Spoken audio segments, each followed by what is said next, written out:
아멘.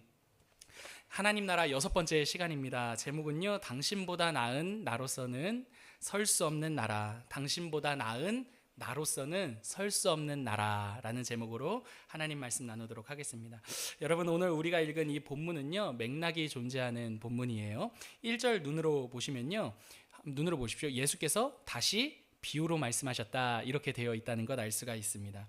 여러분, 이 비유는요, 오늘 우리가 읽은 이 비유는요, 천국 비유는요, 앞선 두 개의 비유에 이어서 등장하는 세 번째 비유라는 것을 알 수가 있어요. 여러분, 이 앞선 두 번의 비유는요, 정확하게 겨냥하고 있는 대상이 있었습니다. 그 대상이 23절에 등장하거든요. 23절 눈으로 보세요. 제가 읽겠습니다. 예수께서 성전에 들어가 가르칠새 대제사장들과 백성의 장로들이 나와 이르되 네가 무슨 권위로 이런 일을 하느냐? 또 누가 이 권위를 주었느냐? 여러분, 앞선 이 오늘 비유의 앞선 두 번의 비유 모두 다 한 겨냥하는 대상이 있었는데 대제사장과 장로, 그리고 45절 보면 바리새인까지 당시의 종교 지도자들을 향해서 예수님께서 앞선 두 번의 비유를 통해서 그들에게 말씀하고 계셨다라는 것을 알 수가 있습니다. 이 앞선 두 비유 모두 살펴보지는 못하겠지만 요약하면요, 이런 거예요. 종교 지도자들의 위선을 꼬집고 드러내고 경고하는 그 내용이 앞선 두 개의 비유의 핵심적인 내용이었습니다. 그리고 이어서 오늘 세 번째 비유를 예수님께서 말씀하시는 거예요. 그러니까 어떠한 의미에서 큰 맥락에서, 큰 전체적인 그림에서 봤을 때는요, 앞선 두 비유와 한 결을 지니고 있는 게 오늘 세 번째 우리가 읽은 본문의 내용입니다. 종교 지도자들의 위선을 경고하고 꼬집는 내용인 거죠. 근데 여러분, 사실은 조금 더 세부적으로 강조하는 게 있어요. 2절 한번 눈으로 보시겠어요?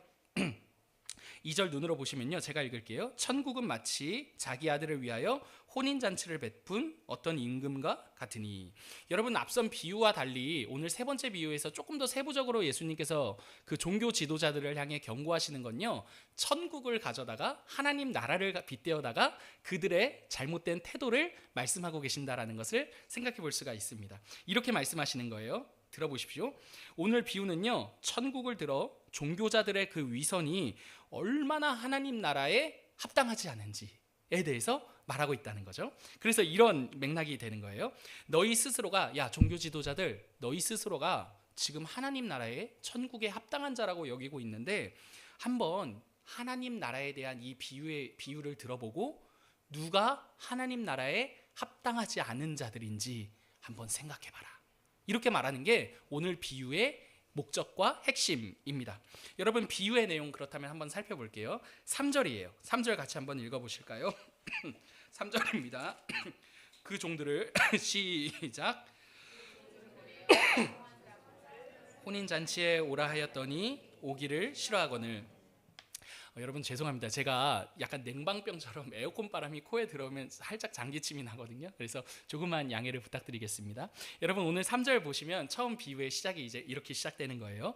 비유의 첫 시작은요, 임금이, 그 왕인 거죠. 왕이 자신의 아들의 혼인잔치를 열어서 사람들을 그 초대하는 장면입니다.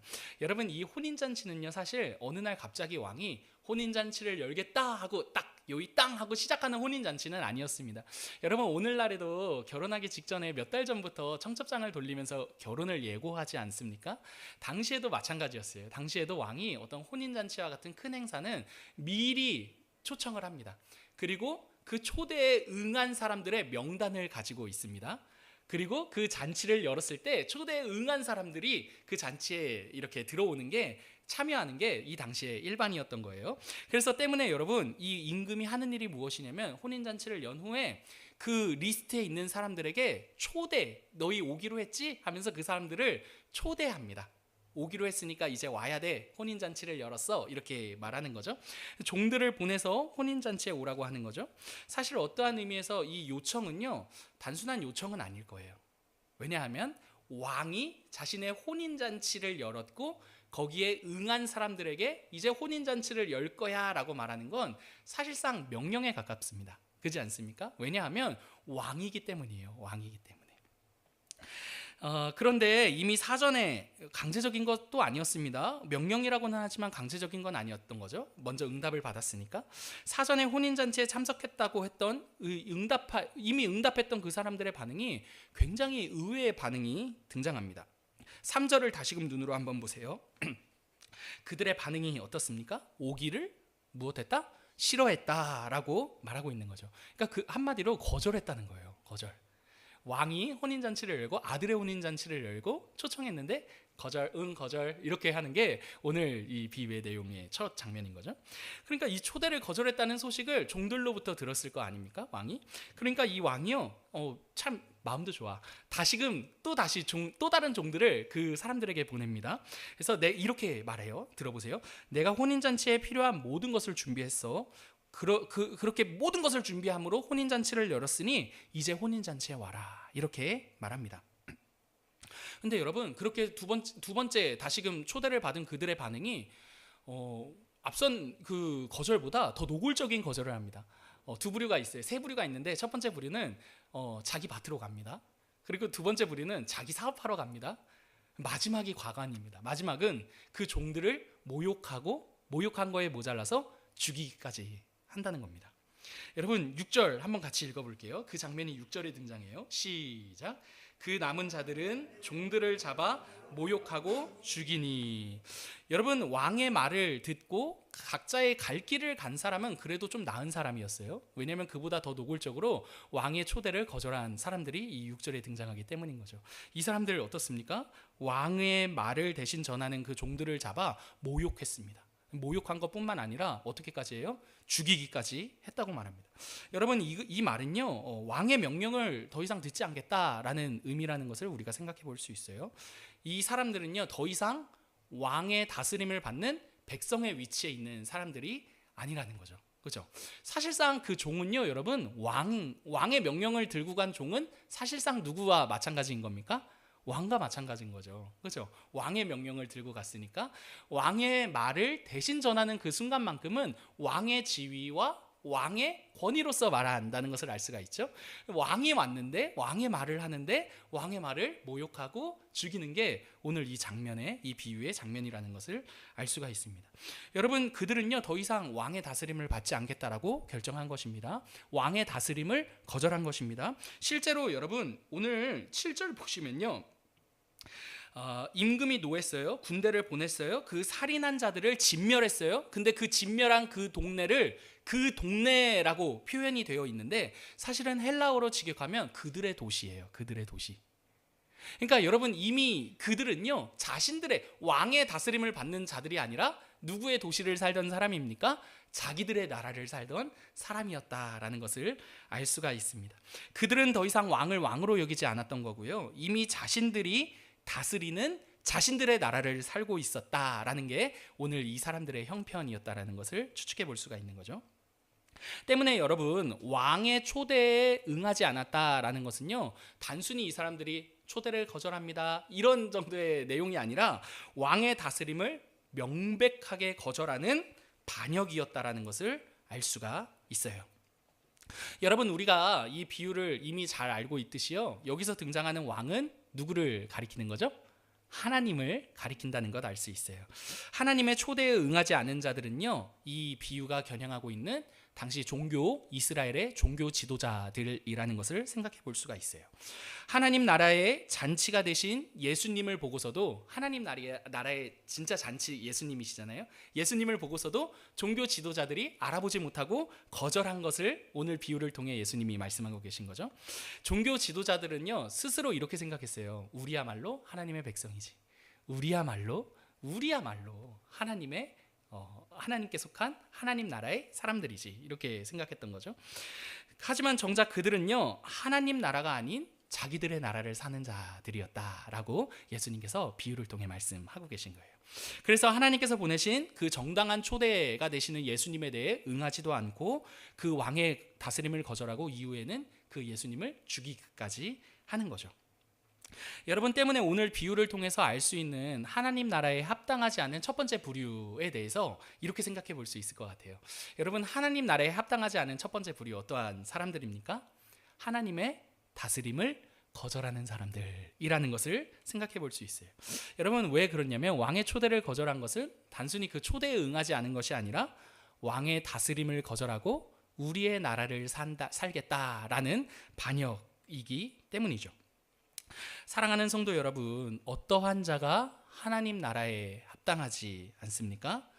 하나님 나라에 산다고 하면서 여전히 그의 백성이라고 말은 하지만 여전히 내가 내 삶의 주인이 되어 나의 나라를 사는 사람, 여러분 하나님 나라에 합당한 사람 아니다 라고 오늘 비유가 말해주고 있습니다.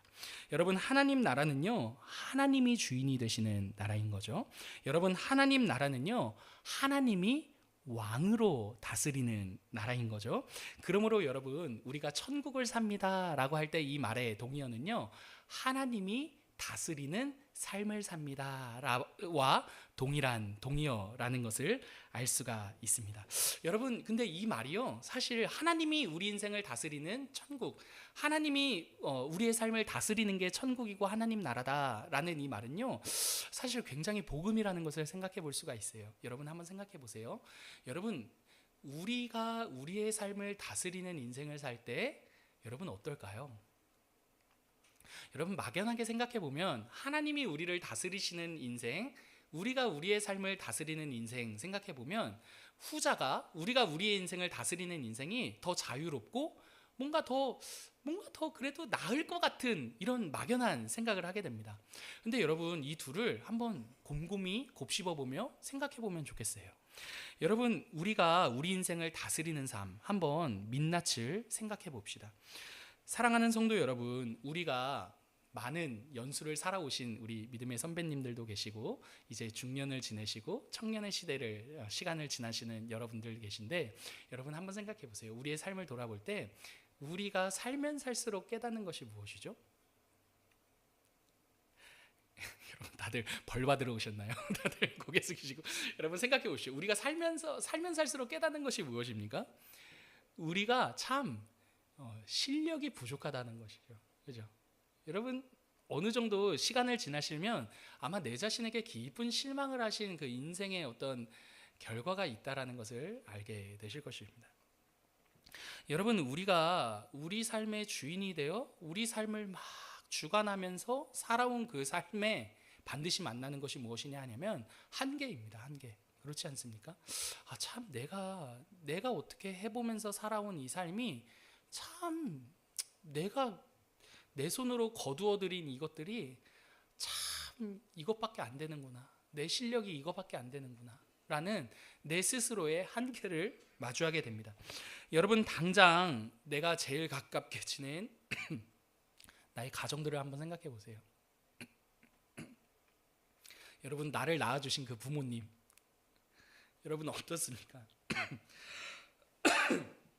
죄송합니다. 여러분 어떻습니까? 당장에 나를 낳아주신 그 부모님과의 그 관계도 쉽지 않죠. 물 있습니다. 물 있어요. 물 안 주셔도 돼요.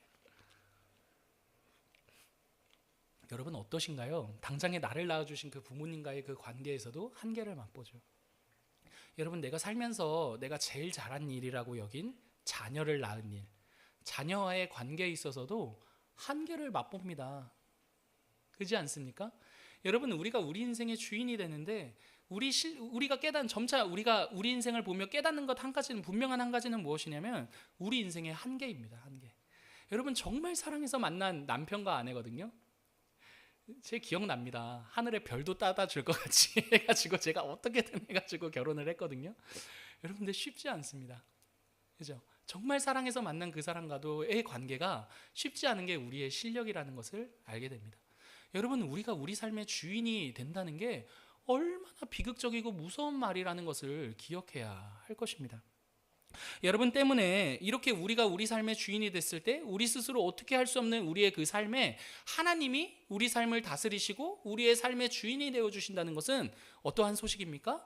좋은 소식이라는 것을, 기쁜 소식이라는 것을 우리가 다시금 생각해 볼 수 있습니다. 때문에 여러분 하나님 나라가 천국인 이유가 있는 거예요. 왜 천국입니까? 그분이 다스리시기 때문입니다. 우리가 우리 인생을 다스리는 곳이 지옥이고 하나님이 우리 인생을 다스리는 곳이 천국이라는 것을 기억하시기를 바랍니다. 그러므로 사랑하는 여러분, 하나님 나라에 합당하지 않은 첫 번째 부류 어떠한 사람입니까? 하나님 나라에 있다고는 하지만 여전히 내가 내 인생을 다스리고 있는 그 삶. 여러분 하나님 나라에 합당하지 않은 삶이요, 사실은 천국이 아닌 지옥을 살고 있다라는 것을 기억하시기를 바랍니다.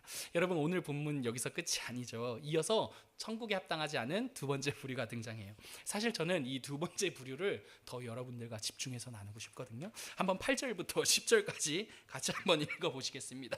8절, 여러분 죄송해요. 8절 시작.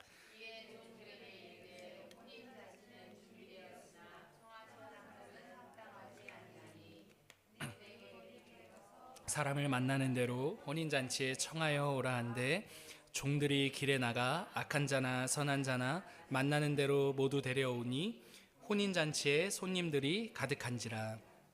여러분, 첫 번째 초대에 거절을 받은 왕이요 다시금 대상을 넓혀서 혼인잔치를 열어요. 왕이 종들에게 하는 말을 보세요. 내 거리에 가라라고 말하는데, 내 거리는요 사람들이 많이 왕래하는 큰 도로를, 큰 대로를 의미하는 거예요. 그 사람들이 많이 왕래하는 곳으로 나가서 만나는 사람마다 혼인잔치로 데려와라, 이렇게 말합니다. 종들이 왕의 말을 듣고요 실제로 큰 거리로 나갔어요. 그리고 만나는 사람마다 그 혼인잔치에 초대합니다. 그래서 보시면 악한 자나 선한 자나, 여러분 어떻게 만나는 사람마다 선한 사람만 있었겠습니까? 진짜 이 종들이 정말 순종 잘하는 종들인 거죠. 만나는 모두를 데려오라고 하니까 악한 자나 선한 자나 할 거 없이 다 혼인잔치에 데려오는 게 이 장면입니다. 혼인잔치에 모두가 참석했고요. 혼인잔치에는 손님들로 가득했습니다. 여기까지 보면요 어느 정도 해피엔딩으로 혼인잔치가 끝난다라고 생각할 법한데요, 한 가지 사건이 발생합니다. 그게 11절이에요. 11절 같이 한번 읽어볼게요. 임금이 시작. 임금이 손님들을 보러 들어올새 거기서 한 사람을 보고. 여러분 이 11절 여기까지만 보시고요. 여러분 보세요. 요 당시에 혼인잔치의 문화적인 관습을 조금 이해를 하셔야 돼요.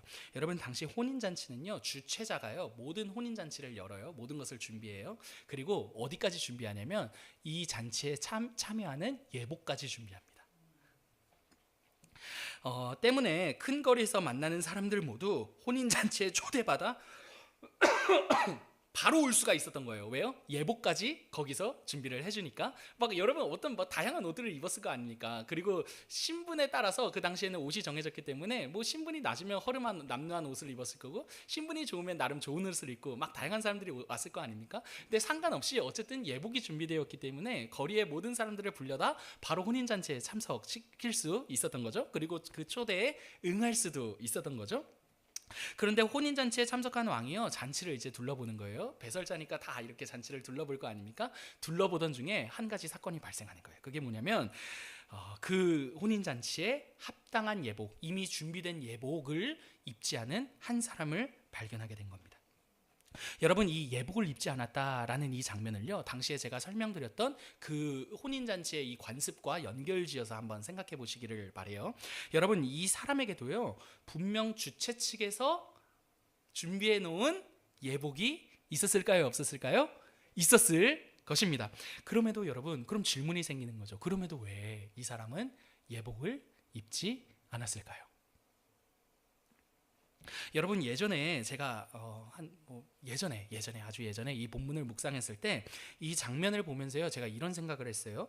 뭔가 이 사람, 이 예복을 입지 않은 이 사람은 뭔가 다른 사람보다 뭔가 남루한 옷, 좀 좋지 못한 옷, 그런 옷을 입고 이 혼인잔치에 참석한 것 아닌가? 이런 생각을 막연하게 그냥 했었습니다. 본문을 그냥 읽으면서. 그래서 왕이 왜 예복을 입지 않고 참석했냐라는 이 말을요 어떻게 이해했냐면, 왜 이 귀한 잔치에 너는 왜 이렇게 초라한 옷을 입고 참석했느냐? 이 정도로 이해했던 거죠. 근데 여러분 오늘 이 혼인잔치에는요 분명 주최 측에서 준비한 예복이 있었습니다. 그 잔치에 참석한 모두가요 그 잔치에 준비된 합당한 예복을 입고 잔치에 참석하고 그 잔치를 누리고 있었던 거죠. 그렇기 때문에 왕이 그 사람을 향해서 왜 예복을 입지 않았느냐라고 묻는 것은요 단순히 그 사람이 입고 있는 그 옷이 형편없기 때문은 아니었을 것입니다. 오히려 반대의 개념으로 이해해야 옳은 거죠. 여러분 무슨 말이냐 하면 들어보십시오. 여러분 이 사람이 왜 예복을 입지 않은 것입니까? 왕이 준비한 예복보다 자신의 옷이 더 낫다라고 여겼기 때문인 거죠. 왕이 연 잔치에 합당한 예복을, 그 왕이 준비한 그 예복 있잖아요. 그 예복보다도 자신의 옷이 더 나은 옷이라 여겼기 때문에 굳이 예복을 입고 그 잔치에 참여할 필요가 없었던 겁니다. 때문에 왕이 왜 예복을 입지 않았느냐라는 이 장면은요, 그 사람이 자신의 옷을 보며 그 예복을 입은 사람들보다 내 옷이 더 나은데 뭐하러 입어, 이런 장면에서 왜 예복을 입지 않았느냐라는 장면이라는 것을 알 수가 있는 거죠. 왕이 준비한 그 예복을 입은 사람들을 보면서요, 그 사람은 분명 이렇게 생각했을 거예요. 내 옷이 왕이 준비한 그 예복보다 더 멋져. 굳이 왕이 준비한 예복을 입을 필요가 있겠어? 라며 자신의 옷을 남들보다, 그 예복보다 더 우월하게 여기고 있다라는 말입니다. 때문에 여러분, 이 장면에 대해서요, 서울장신대 김호경 교수님이라고 있어요. 그분이 이러한 말을 해요. 한번 보세요. 제가 읽겠습니다. 그는 아마도 자신의 옷에, 그는 예복을 입지 않은 그예요. 그 예복을 입지 않은 그 사람은 아마도 자신의 옷에 왕의 예복 따위를 덧입을 필요가 없었을 것이라고 생각했을 것이다. 이 사람이 남루한 옷을 입었을 것이라는 생각은 착각이다. 그는 아마 매우 멋진 옷을 입었을 것이다. 자신의 옷에 쉼취해 있었을 것이다. 그는 자신의 값비싼 옷을 가린 왕의 예복을 입고 다른 사람들과 똑같은 모습으로 잔치에 앉아 있는 상황을 참을 수 없었을 것이다. 사랑하는 성도 여러분, 하나님 나라에 합당하지 않은 두 번째 부류는 어떠한 사람입니까? 하나님께서 덧입혀 주시는 그 옷을 거절하고요, 자신의 옷을 그 예복보다 더 자랑스럽게 여기는 사람이라는 것을 알 수가 있습니다. 여러분, 이는 첫 번째 등장하는 대놓고 하나님의 다스림을 거절하는 그 사람들보다 사실은 더 심각한 하나님 나라에 합당하지 않은 자라는 것을 생각할 수가 있어요. 왜냐하면 이 사람은요, 잔치에 참여하며 실제로 왕의 다스림을 받는 척은 하지만요, 그 속내는 여전히 자신의 의를 의지하며 신뢰하며 내가 내 인생의 주인이라고 생각하는 사람이기 때문입니다. 여러분, 하나님 나라에 합당하지 않은 사람은요, 하나님께서 준비하신 그 예복보다도 나의 옷이 탁월하고 우월하다라고 생각하는 그 사람입니다. 여러분, 우리는 대놓고 하나님의 나라를 거절할 수도 있지만요, 동시에 어떠한 의미에서 대놓고 거절하지 않는 것 같아 보이더라도, 그 잔치에 다 참석하는 것 같아 보이더라도 왕이 준비한 예복을 거절함으로써 여전히 그 잔치를 거절할 수 있다라는 것을 기억해야 합니다. 여러분, 왕이 당시에 준비한 예복을 거절하는 것은요, 어떠한 의미에서 또 왕을 수치스럽게 하고 왕의 명예를 실추하게 하는 거죠. 왕이여, 왕이여, 왕이 준비한 예복이 이게 뭡니까? 그 예복보다도 내 값비싼 이 옷을 보십시오. 이 옷이 더 탁월하고 화려하지 않습니까? 여러분, 이건 왕이 준비한 그 예복, 잔치에 어울린 100% 합당한 예복을 준비한 그 왕을 수치스럽게 하고 명예롭지 못하게 한다는 것을 알 수가 있는 거죠. 사랑하는 성도 여러분, 저는 오늘 우리의 신앙 역시도요, 얼마든지 이렇게 왕이 준비한 예복을 거절하는 일들이 있을 수 있다라고 생각합니다. 여러분, 우리도요, 은근히 아주 은연중에 하나님께서 우리를 위해 준비하신 그 예복보다 내가 나를 위해 준비한 그 옷을 가지고 나를 자랑할 수 있다라는 말입니다. 여러분, 하나님께서 준비해 주신 이 예복을 입지 않고 내가 준비한 내 옷을 입는 사람들에게는요, 두 가지 문제점이 있습니다. 첫 번째, 이 문제점 나누고 이제 마칠게요. 첫 번째, 먼저는요, 이 하나님이 준비하신 그 예복보다 내가 입은 나의 옷이 더 탁월하다, 우월하다 여기는 그 사람들은요, 첫 번째 어떠한 문제점을 가지고 있느냐 하냐면 하나님보다 자신을 더 크게 여긴다는 문제점을 가지고 있어요. 여러분, 왜 왕의 예복이 하찮게 보이는 거죠? 왕보다 자신을 더 크게 여기기 때문인 거죠. 여러분, 우리 역시도요, 얼마든지 이 사람과 같이 하나님보다 우리 자신을 더 크게 여길 수 있다는 것을 생각하시기를 바랍니다. 여러분, 내가 내 인생에 이루어낸 내 업적이 하나님이 준비하신 예복보다 더 크게 보이는 거예요. 여러분, 어떠세요? 여러분, 교회에 우리가 함께 한 공동체로 소속됩니다. 교회 공동체 한 공동체로 소속됨으로써 여러분, 사실 그리스도께서 준비하신 예복이 우리의 자랑되어야 되는 거 아닙니까? 그분의 혼인잔치에 함께 참석함으로써. 근데 여전히 우리는 우리가 준비한 우리의 예복이 더 크게 보이는 거죠. 나의 학벌, 나의 직업, 내 자식은. 여러분, 심지어 우리가 믿는 기독교 신앙 역시도 그렇게 만들 수 있다는 것 알고 계십니까? 여러분, 기독교 신앙 역시도요, 우리를 다른 사람들보다 더 우월하게 여기는 근거로서 기독교 신앙을 이용한다면 여러분, 그건 역시도 어떠한 의미에서 하나님이 준비하신 예복이 아닌 내가 준비한 나의 종교적인 옷을 입고 다른 사람을 더 하등하게 여긴다라는 것을 생각해 볼 수 있습니다. 여러분, 기독교 신앙은요, 결코 타인보다 더 우월한 나를 확인함으로써 내 정체성, 내가 누구인지를 기억하는 종교가 아니라는 것을 생각하시기를 바랍니다. 여러분, 하나님이 우리 자신보다 더 잘 아시는 하나님이신 거죠. 하나님보다 자신을 더 크게 여기는 사람은요, 자신의 생각을 더 크게 여기는 사람은요, 결코 하나님 나라에 합당하지 않습니다.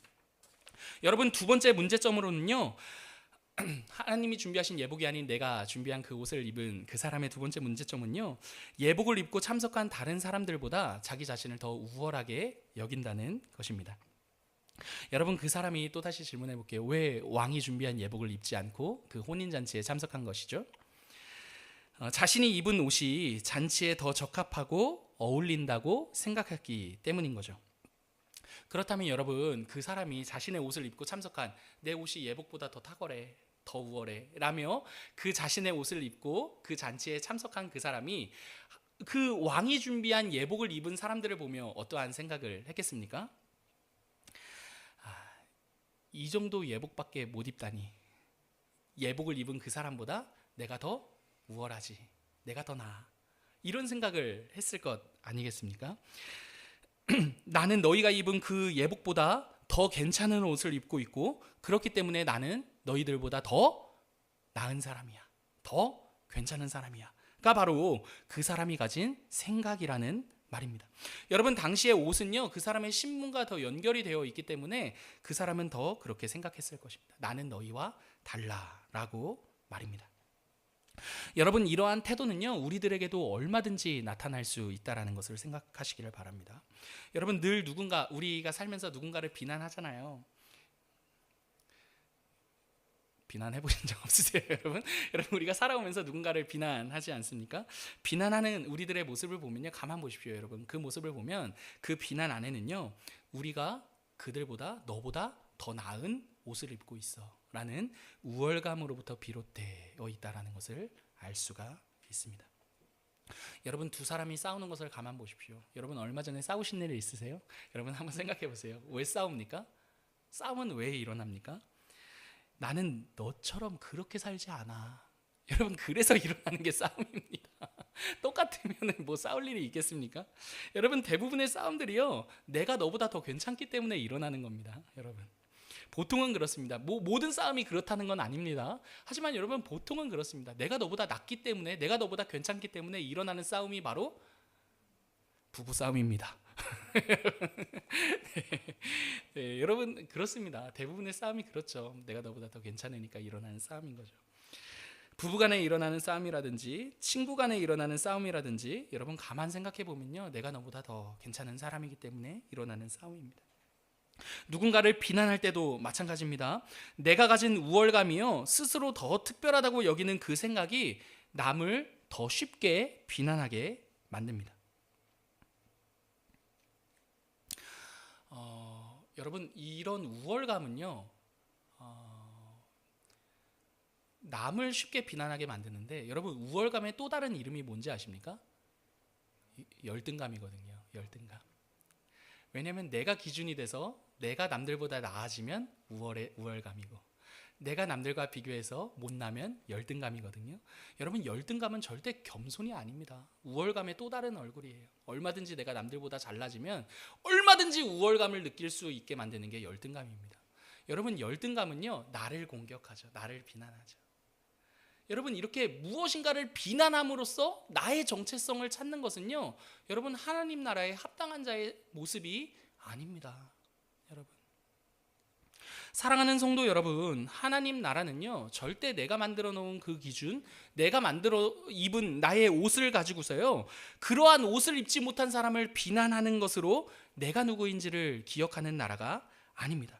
여러분, 하나님 나라는요 하나님께서 준비하신 그 옷을 겸손히 받아 입어 누리는 나라라는 것을 기억하시기 바랍니다. 여러분, 그렇다면 하나님께서 준비하신 그 옷이 어떠한 옷입니까? 여러분, 로마서에서 이렇게 말해요. 제가 읽겠습니다. 로마서 13장 14절이에요. 오직 우리 주 예수 그리스도로 옷 입고. 갈라디아서 3장 27절입니다. 누구든지 그리스도와 합하기 위하여 세례를 받은 자는 누구로 옷 입었느니라? 그리스도로 옷 입었느니라. 사랑하는 성도 여러분, 하나님께서 우리를 위해 준비하신 옷이 있으셔요. 누구이십니까? 예수 그리스도이십니다. 여러분, 예수님은요 우리를 위해 우리의 옷이 되어주신 분이십니다. 여러분, 그분이 우리의 옷이 되어주시기 위해 치르신 값이 있어요. 빌립보서 2장이 이렇게 말해요. 제가 읽을게요. 예수님은 근본 하나님의 본체이시나 하나님과 동등됨을 취할 것으로 여기지 아니하시고 오히려 자기를 비워 종의 형체를 가지사 사람들과 같이 되셨고 사람의 모양으로 나타나사 자기를 낮추시고 죽기까지 복종하셨으니 곧 십자가에 죽으심이라. 여러분, 빌립보서 2장이 말하고 있는 바가 무엇이냐면 예수님께서 우리의 옷이 되어주시는 데 있어서는요 자신이 더 탁월하고 우월해지심으로써 야, 나야말로 너희들에게 진짜 옷이야, 날 입어, 여러분 이런 모습으로 우리의 옷이 되어주지 않으셨다라는 거예요. 여러분, 그분은요 하나님과 동등되신 분이심에도 불구하고 나 안 입으면 니네가 손해야, 이렇게 우리에게 옷이 되어주신 게 아니라 도리어 사람의 모양과 같이 되어 우리와 같은 형편이 되어 우리를 대신하여 죽으심으로 우리의 옷이 되어주셨다라고 말씀하십니다. 여러분, 우월감을 가지셨다면요 절대 우리와 하나 되지 못하셨을 것입니다. 여러분, 생각해 보십시오. 우리는요 우리보다 못한 사람과 같이 되고 싶지가 않습니다. 우리보다 못한 사람과 같이 되고 싶지 않기 때문에 내가 더 괜찮은 사람이야 라는 맥락으로 그 상대를 비난하는 거죠. 하지만 여러분, 예수님은요 우리를 향해서 내가 너보다 더 우월하잖아, 나라는 옷을 입어, 이렇게 말씀하신 분이 아니라요 그분은 우리를 비난하지 않으시고 도리어 우리와 같이 되심으로써 우리의 옷이 되어주신 하나님이십니다. 그러므로 사랑하는 성도 여러분, 하나님 나라는요 우리가 남들보다 더 나은 옷을 입음으로써 설 수 있는 나라가 아닙니다. 나라는 옷을, 내가 인생에 거두어들인 나의 성공이라는, 나의 업적이라는 옷을 입음으로써 그 나라에는 결코 세워질 수도 설 수도 없다라는 것을 기억하시기를 바랍니다. 여러분, 그 나라 어떠한 나라입니까? 하나님께서 우리를 위해 준비하신 그리스도를 옷 입음으로써 설 수 있는 나라입니다. 여러분, 이 그리스도라는 그 옷은요 타인보다 더 나은 나를 확인하게 함으로써 내가 누구인지를 말해주는 옷이 아닙니다. 여러분, 심지어 우리가 예수님 믿는 것도요 믿지 않는 사람보다 내가 너보다 더 나아 라고 말할 수가 없습니다. 여러분, 그 사람이나 우리에게나 필요한 것은 하나님의 은혜이지요. 여러분, 이렇게 겸손하게 말할 수 있는 게 예수님을 믿는다라고 할 때의 의미이죠. 여러분, 이 옷은요 우리를 위해 잔치를 여신 그 잔치 안에서 함께 어우러지며 함께 하나님의 은혜를 노래하게 만드는 옷입니다. 말씀을 마칠게요, 여러분. 그러므로 사랑하는 성도 여러분, 우리의 옷을 가지고서요 타인을 판단하거나 타인을 비난하거나 하나님보다 우리 스스로를 더 크게 여기지 마시고요, 오직 하나님께서 그리스도라는 옷을 덧입히셨다, 그 옷을 기억하시며 우리에게 주어진 믿음의 여정을 걸어가시는 저와 여러분 되기를 간절히 기도합니다. 여러분, 그래서 어떠한 의미에서요, 청함은 받은 자는 많으나 택함은 받은 자는 적다라는 이 말은요, 어떤 구원의 자랑, 택함 받은 사람은 소수야, 어떤 뭐 이렇게 막 이런 맥락이 아니라요, 우리에게 도전하는 것 아닌가라는 생각을 하게 돼요. 어떠한 도전입니까?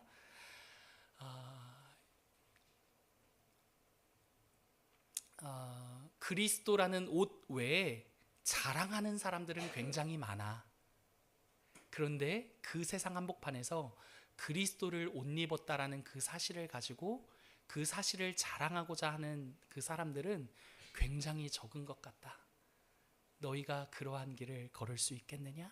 여러분, 우리에게 도전하는 말이 청함 받은 자는 많으나 택함 받은 자는 적다라는 말이 아닌가라는 묵상을 하게 되었습니다. 아무쪼록 사랑하는 성도 여러분, 우리의 손으로 거두어들인 그 옷이 아닌 하나님께서 우리에게 입혀주신 그 그리스도라는 옷을 가지고 우리가 누구인지를 확인하며 믿음의 여정 걸어가시는, 그렇게 하나님 나라를 살아가시는 저와 여러분 되기를 간절히 기도합니다. 우리 함께 찬양하고